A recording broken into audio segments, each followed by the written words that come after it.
Граѓаните најстрого ја осудуваат одлуката на град Скопје да се потрошат 200.000 евра за новогодишно украсување во време на пандемија.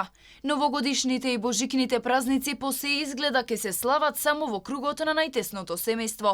Веројатно нема да има манифестации за одбележување поради заштита од коронавирусот, ама градскиот татко сепак ке потроши висока сума на пари за да ја украси македонската метропола.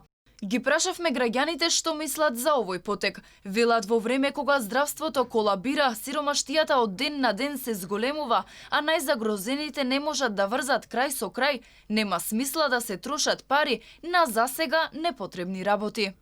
Ја мислам не треба тоа да се направи, ради економија што се случува не само кај нас и во светот.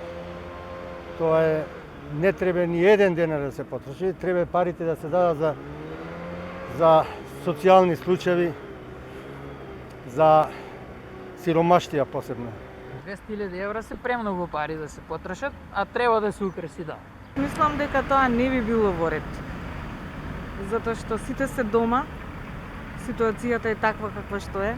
Имаме многу побитни ствари кои што треба да ги решиме. Мислам дека тоа сепак е луксус, китањето и другите работи. Тоа е многу пари. За оваа сиромаштво и оваа криза што е многу пари. Дали ќе се украсува или парите ќе останат во буџетот од град Скопје досега не добивме одговор. Она што е добро познато е дека градот не може да ги пренамени парите за справување со корона кризата, оти тоа не го дозволува законската регулатива. Тоа впрочем значи дека ако не се украсува, парите ќе останат во буџетот. Наместо со државни пари, државава со корона кризата ќе се справува со донации. За новогодишните празници ќе биде отворена донаторска сметка, каде што сите физички и правни лица наместо за забави ќе ги донираат за справување со здравствената криза. Ова е возможно поради тоа што станува збор за донации, а не за буџетски средства. И од најголемата опозицијска партија со најостри критики. Велат жално е што Шилегов веднаш ја одбил иницијативата парите да се пренаменат. Апелираат на разумно однесување.